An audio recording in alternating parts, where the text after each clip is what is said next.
دنیا میں ایسے لوگ کم ہی ہوتے ہیں جن کو اللہ تعالیٰ عقل و فراست اور تدبیر و حکمت کے ساتھ شجاعت و جرأت بھی عطا کرتے ہیں، اور اگر ایسی صفات کے لوگوں میں جذبہ صادق ہو تو وہ عظیم قائد بن کر ابھرتے ہیں اور وہ کچھ کر جاتے ہیں جو دوسرے لوگ سوچ بھی نہیں سکتے۔ یہی لوگ اپنے عظیم کارناموں کی وجہ سے ایک محبوب کی طرح دنیا کے دلوں میں بستے ہیں۔ آج آپ کو ایک ایسی ہی شخص کی کہانی سناتے ہیں، لیکن اس سے پہلے میری آپ سے گزارش ہے کہ میرے چینل کو لازمی سبسکرائب کر دیں اور بیل آئیکن کو پریس کرنا ہرگز مت بھولیں تاکہ آئندہ ایسی تمام ویڈیو آپ کو ملتی رہے۔ اس شخص کا نام رجب طیب اردگان ہے، جو 1954 میں ایک غریب کوسٹ گارڈ کے گھر استنبول کی نواحی بستی قاسم پاشا میں پیدا ہوا۔ بچپن میں ٹافیوں اور ڈبل روٹی بیچنا شروع کی اور ساتھ تعلیم بھی جاری رکھی۔ 1965 میں گریجویشن اور 1981 میں بزنس ایڈمنسٹریشن میں ڈگری حاصل کی۔ 1976 میں سیاست میں قدم رکھا۔ 1994 میں استنبول کا میئر بن گیا۔ اس وقت استنبول جرائم کا شہر تھا۔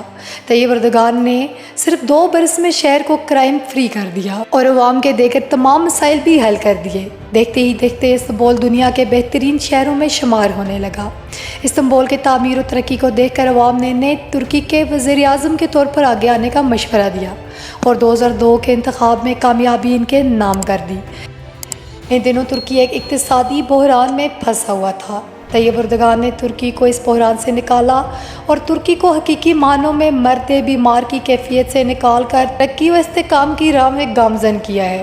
ترکی کی معیشت کا شمار دنیا کی بہترین معیشت میں ہونے لگا۔ 2007 میں الیکشن ہوا تو ترک قوم نے ایک بار پھر اسے ہی منتخب کیا۔ 2011 میں تیسری بار ترکی کا وزیر اعظم بنا اور پھر ترکی کا مضبوط صدر بن گیا۔ ہر بار عوام کے دلوں میں اس کی محبت پہلے سے زیادہ ہوتی گئی۔ 15 جولائی 2016 کے شب فوج کے ایک دھڑے نے ملک میں مارشل لا کے نفاذ کا اعلان کیا تو بغاوت کی سازش کو ترک عوام نے سڑکوں پر نکل کر ٹینکوں کے آگے لیٹ کر اور اپنی جانیں قربان کر کے ناکام بنا دیا۔ طیب اردگان کا وقتاً فوقتاً کوئی نہ کوئی ایسا منصوبہ کارنامہ عالم اسلام کی حمایت اور اغیار کے خلاف دیا گیا کوئی بیان سامنے آتا رہتا ہے جو ان کی مقبولیت اور ہر دل عزیزی میں اضافہ کرتا رہتا ہے۔ اس وقت طیب اردگان اپنے ملک کے معاصر تاریخ کا مقبول ترین اور ہر دل عزیز حکمران شمار ہوتا ہے۔ طیب اردگان صرف اپنے ملک میں ہی مقبول نہیں بلکہ پوری دنیا میں ان کی مقبولیت کا چرچا ہے، جس کی وجہ یہ ہے کہ پوری دنیا میں جہاں کئی مظلوم مسلمانوں کی بات ہوتی ہے تو ظلم کے خلاف اور مظلوم کے حق میں طیب اردگان ضرور آواز بلند کرتا ہے۔ اس کی تازہ مثال میانمار میں روہنگیا مسلمانوں کی حالت زار ہے۔ روہنگیا مسلمانوں کو میانمار میں گاجر مولی کی طرح کاٹا جا رہا ہے۔ تمام حکمران مل بیٹھ کر مختلف آپشنز پر عمل کرتے ہوئے روہنگیا مسلمانوں کے لیے بنیادی انسانی حقوق اور الگ ریاست کی راہ ہموار کرتے، لیکن چند ایک کے سوا تقریباً تمام نے چند بیانات دے کر خود کو بری الزامہ سمجھ لیا۔ ایسے میں مظلوم روہنگیا کے حق میں سب سے توانا آواز اور مضبوط اقدامات اور سب سے اہم کردار ترکی کے صدر طیب اردگان نے کیا، جنہوں نے روہنگیا مسلمانوں کے قتل عام کو نسل کشی قرار دیتے ہوئے اس پر خاموشی اختیار کرنے والوں کو بھی ذمہ دار ٹھہرایا۔ اس حوالے سے مسلم دنیا کے متعدد ممالک کے رہنماؤں سے رابطہ کیا۔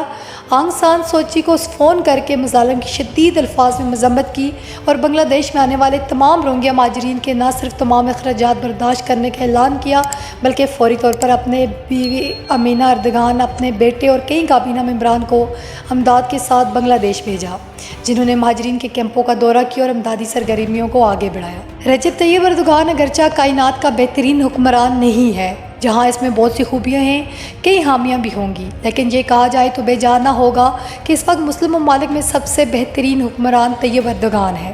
ایک دل رکھنے والا مسلم حکمران جو امت کی بات اور عملی طور پہ دل جوئی کرتا ہے۔ ان کے اب تک کے اقدامات سے معلوم ہوتا ہے کہ اگر اللہ تعالیٰ نے اسے قوت دی تو وہ مسلم ممالک کو ایک پلیٹ فارم پر جمع کرے گا اور ہر کمزور کے ساتھ اور ہر ظالم کے ساتھ کھڑا ہوگا۔